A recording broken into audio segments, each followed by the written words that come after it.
오늘 함께 보실 말씀 우리 열왕기하 9장 말씀입니다. 열왕기하 9장 1절부터 13절까지 말씀.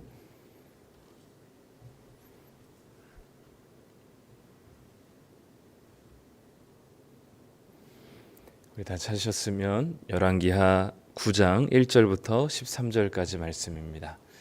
우리 다 찾으셨으면 한 목소리로 같이 읽겠습니다. 선지자 엘리사가 선지자의 제자 중 하나를 불러 이르되 너는 허리를 동이고 이 기름병을 손에 가지고 길르앗 라못으로 가라. 거기에 이르거든 님시의 손자 여호사밧의 아들 예후를 찾아 들어가서 그의 형제 중에서 일어나게 하고 그를 데리고 골방으로 들어가 기름병을 가지고 그의 머리에 부으며 이르기를 여호와의 말씀이 내가 내게 기름을 부어 이스라엘 왕으로 삼노라 하셨느니라 하고 곧 문을 열고 도망하되 지체하지 말지니라 하니 그 청년 곧 그 선지자의 청년이 길르앗 라못으로 가니라. 그가 이르러 보니 군대 장관들이 앉아 있는지라. 소년이 이르되 장관이여 내가 당신에게 할 말이 있나이다. 예후가 이르되 우리 모든 사람 중에 누구에게 하려느냐 하니 이르되 장관이여 당신에게니이다 하는지라. 예후가 일어나 집으로 들어가니 청년이 그의 머리에 기름을 부으며 그에게 이르되 이스라엘 하나님 여호와의 말씀이 내가 내게 기름을 부어 여호와의 백성 곧 이스라엘의 왕으로 삼노라. 너는 내 주 아합의 집을 치라. 내가 나의 종 곧 선지자들의 피와 여호와의 종들의 피를 이세벨에게 갚아주리라. 아합의 온 집이 멸망하리니 이스라엘 중에 매인자나 노인자나 아합에게 속한 모든 남자는 내가 다 멸절하되 아합의 집을 느밧의 아들 여로보암의 집과 같게 하며 또 아히야의 아들 바하사의 집과 같게 할지라. 이스라엘 지방에서 개들이 이세벨을 먹으리니 그를 장사할 사람이 없으리라 하셨느니라 하고 곧 문을 열고 도망하니라. 예후가 나와서 그의 주인의 신복들에게 이르니 한 사람이 그에게 묻되 평안하냐? 그 미친 자가 무슨 까닭으로 그대에게 왔더냐? 대답하되 그대들이 그 사람과 그가 말한 것을 알리라 하더라. 무리가 이르되 당치 아니한 말이라. 청하건대 그대는 우리에게 이르라 하니 대답하되 그가 이리이리 내게 말하여 이르기를 여호와의 말씀이 내가 내게 기름을 부어 이스라엘 왕으로 삼는다 하셨다 하더라 하는지라. 무리가 각각 자기의 옷을 급히 가져다가 섬들 위 곧 예후의 밑에 깔고 나팔을 불며 이르되 예후는 왕이라 하니라. 아멘. 네, 추석 명절을 잘 보내고 계신지 모르겠습니다. 네, 맛있는 것도 많이 드시고 네, 풍성한 명절이 되셨으리라 싶은데요. 네, 저도 어제 이제 올라왔는데 네, 길이 엄청 많이 막혀가지고 간신히 올라오긴 했습니다. 네, 감사하게 지난 여름 휴가 때는 좀 이렇게 어려운 일이 있었는데 가족 안에 그래도 하나님께서 또 평화롭게 해주셔서 이번 추석은 또 즐거운 만남을 가지고 만나고 온 것 같아요. 우리 남은 이제 추석 명절 연휴 기간도 하나님 은혜 가운데 잘 즐겁게 또 하나님 풍성한 명절들을 또 마무리하셨으면 좋겠습니다. 오늘은 이제 열왕기하 9장 말씀인데요. 북이스라엘의 왕을 하나님께서 다시 세우시는 장면입니다. 엘리야 선지자에게 사실 이 얘기를 먼저 하셨었거든요. 예후를 왕을 세우게 될 것이고 그리고 아람 왕의 하사엘이 될 것이고 그리고 엘리사를 세워서 하나님께서 이제 이후에 엘리야의 죽음 이후에 하나님께서 어떻게 하나님의 일을 또 하나님의 사람들을 통해서 해갈 것인지를 미리 엘리야를 통해서 말씀하셨던 이야기를 엘리사가 이제 때가 되어서 그 일을 이제 시작하게 됩니다. 먼저는 아람 왕 하사엘을 먼저 세우게 되고요. 그 다음에 이제 이 북이스라엘의 예후라는 왕을 세우게 됩니다. 오늘 보니까 전쟁 중에 이 왕이 병이 들었고 그래서 이제 군대 장관들이 그리고 군인들이 모여서 이제 전쟁을 회의를 하고 있는 중에 그리고 왕은 그 병을 치료하기 위해서 잠시 후퇴했던 시기에 하나님 엘리사를 통해서 하나님께서 왕을 세우시는 장면이 등장합니다. 이 엘리사가 선지자의 제자 중에 한 명, 청년이었던 한 명을 이제 불러서 그를 통해서 이제 예후라는 군대 장관을 왕으로 세우는 그 말을 이제 전달하게 됩니다. 예후를 왕으로 세우는 목적은 분명합니다. 그 뭐냐면 아합의 집에 하나님의 심판이 임하게 하는 것이죠. 다시 얘기하면 하나님의 공의와 정의를 다시 세우기 위해서 예후라는 왕을 세우게 되는 거죠. 바로 직전에 어제 본문이죠. 8장 16절부터 29절에 보면 유다의 왕이 여호람에서 그리고 아하시아로 넘어가는 그 두 왕의 세대를 이야기하는데 두 세대 다 동일하게 영향을 받고 그리고 평가받았던 동일한 단어가 뭐냐면 아합의 집의 길을 따랐던 겁니다. 그 이유가 뭐냐면 이 아합의 딸과 이 여호람이 결혼을 하게 되기 때문이죠. 그래서 이 여호람과 그리고 아하시아 이 이세벨을 시작으로 하는 이 아합의 길에 이 아달랴라고 하는 이 여성 이 아합의 딸을 통하여서 이 남유다까지도 이 북이스라엘의 아합의 길을 따라가는 남유다만큼은 어쨌든 신앙적인 정절을 지키고 나름 여호사밧이라는 아주 신앙적인 인물과 건강한 왕이 있었음에도 불구하고 이 아합의 딸과 이제 아합과 사돈지간을 맺으면서 그 영향이 그 다음 세대와 그 다다음 세대까지 이어지게 되는 모습을 보면서 하나님께서는 더는 두고 볼 수가 없는 상황에 이르게 되었습니다. 그래서 하나님의 정의와 공의를 다시 세우기 위해서 새로운 왕을 하나님께서 세우시게 되는 것이죠. 눈으로 보기에는 또 그냥 일반적으로 보기에는 왕이 중병이 들었고 그 왕을 대체할 누군가가 나타나야 했기에 상황적으로 그래야 했기 때문에 예후라는 왕이 새롭게 등극했다라고 볼 수도 있겠지만 철저하게 열왕기하에서는 하나님의 시각으로 엘리사를 통해서 이 예후라는 왕이 자연스럽게 그냥 세워진 게 아니라 하나님께서 이 예후라는 왕을 엘리야 시대 때부터 계획하시고 준비하신 하나님의 대리 심판자로서 역할을 해야 될 사람이라는 것을 오늘 보여주고 있습니다. 즉 오늘 본문에서 하나님이 누구신가 라고 질문한다면 여지없이 그 하나님은 왕을 세우시기도 하시고 왕을 폐하기도 하시는 분이시라고 이야기할 수 있습니다. 왜냐하면 그것을 하나님의 주권이라고 얘기할 수 있죠. 하나님께서 이 세상을 우리 눈에 보기에는 하나님께서 보이지 않기 때문에 과연 하나님께서 이 세상을 다스리고 계신가 라는 의심이 들겠지만 열왕기하 본문에서는 분명하게 그 한 왕이 지고 그리고 다른 왕조가 세워지는 그 모든 과정들은 하나님께서 폐하게 하시고 하나님께서 세우시는 하나님의 주권에 해당됨을 우리에게 말씀하고 있는 거죠. 우리 눈에 보기에는 그 어떤 강력해 보이는 그리고 정말 힘이 세 보이는 그 어떤 권한과 권력이라 할지라도 그것이 하나님의 허락이 없으면 감히 세워지지 않는다는 것을 우리에게 말씀하고 있습니다. 그리고 하나님께서 누군가를 세우시고 어떤 새로운 권한과 권력을 세우신다면 그것은 필히 무슨 목적이냐면 그 땅에 악하고 그리고 이 불공정하고 불의함을 하나님께서 심판하시고 공의롭고 정의로운 하나님의 뜻을 세우기 위하심이라는 사실을 우리에게 말씀해 주고 있는 것이죠. 아합의 가문으로 인하여서 북이스라엘뿐만 아니라 이 남유다까지도 그 영향을 받아서 이스라엘 온 나라가 아주 아합의 길로 바알과 아세라의 길을 따라가고 있는 이 불합리한 그리고 공정하지 못하고 불의한 이 세상 가운데 하나님께서 예후를 통하여서 아합의 집을 심판하심으로 다시 무너졌던 하나님의 공의와 정의를 이 예후를 통해서 세우길 원하셨기 때문에 하나님은 새로운 왕조인 예후를 왕으로 세우시기를 원했던 것이죠. 하나님은 엘리사를 통해서 그리고 엘리사는 그 작은 보잘것없는 청년이었던 선지자를 통하여서 예후에게 기름을 붓게 합니다. 예후가 작전 회의를 하고 있었던 그 군대 장관들이 모인 우두머리들이 모인 곳에 가서 이제 이 예후에게 기름을 붓습니다.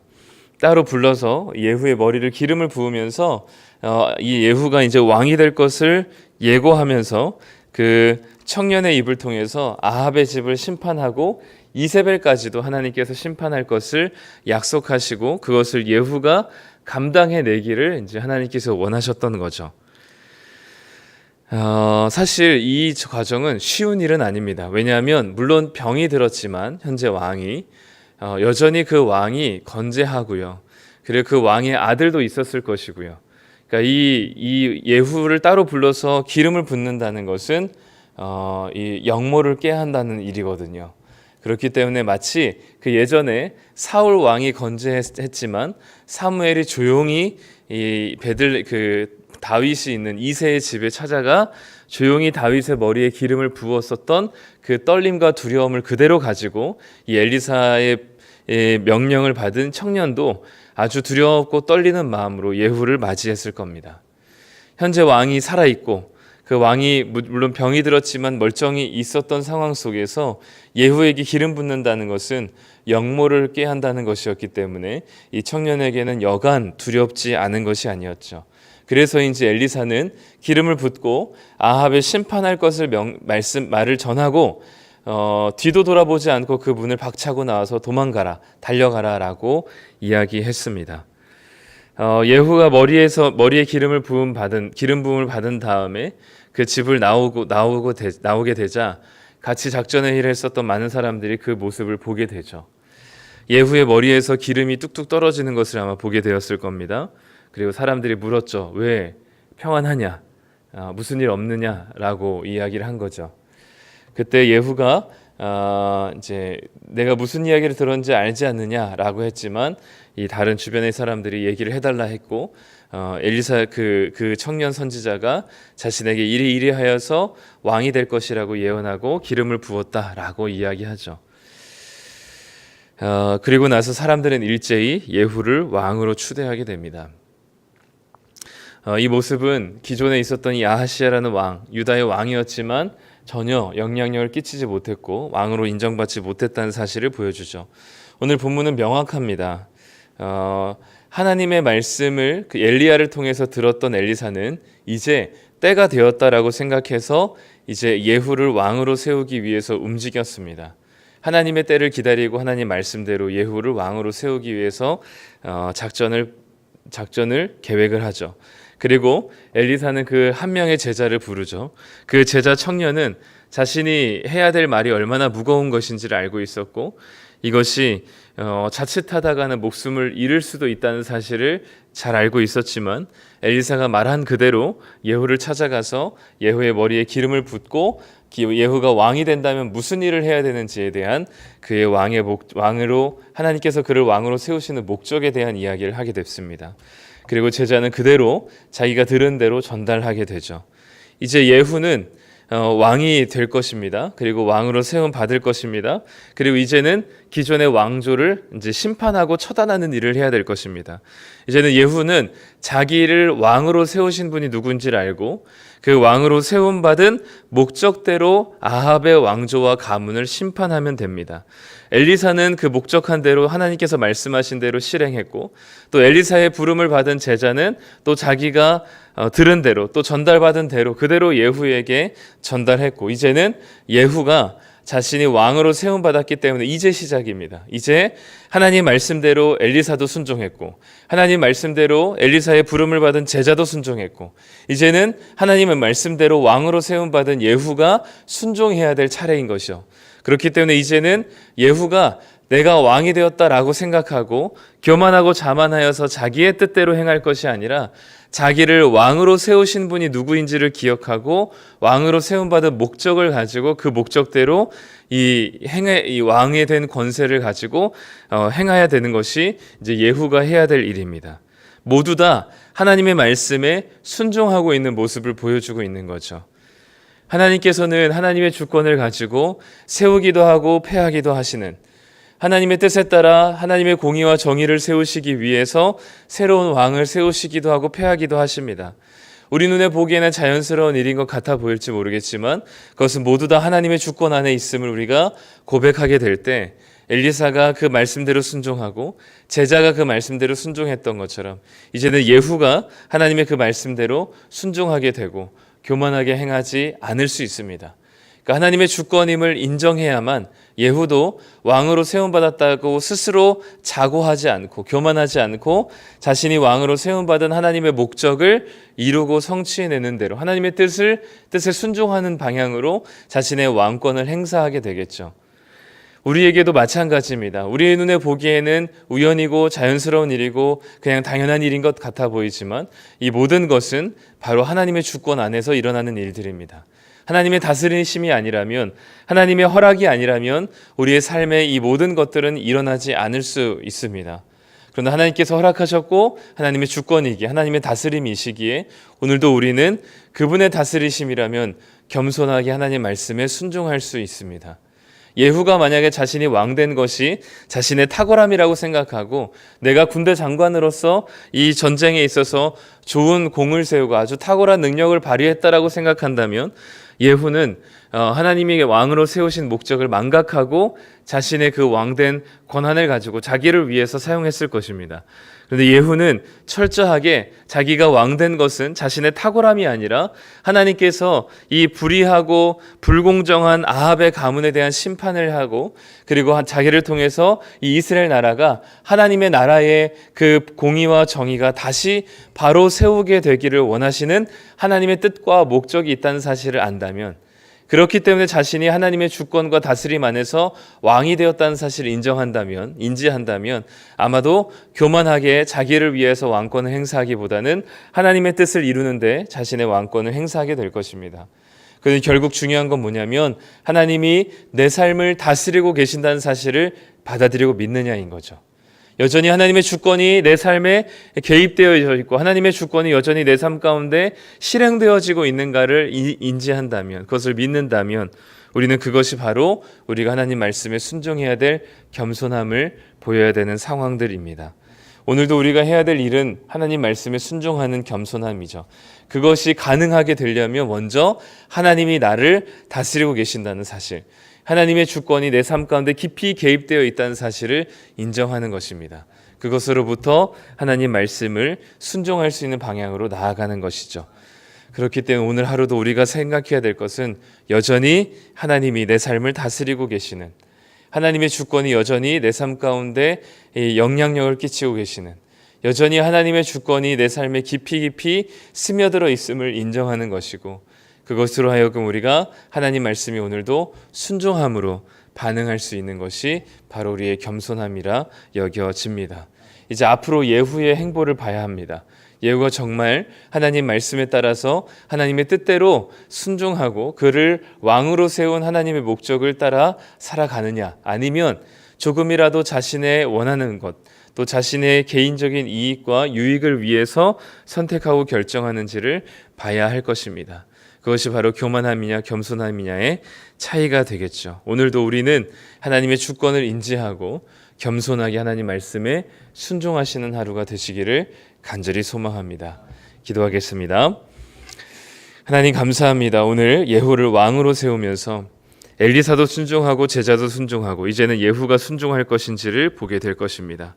하나님, 오늘 우리의 삶에도 하나님의 주권이 우리 가운데 있고 또 우리의 삶에 깊이 배인다면 오늘도 우리가 해야 될 일은 분명합니다.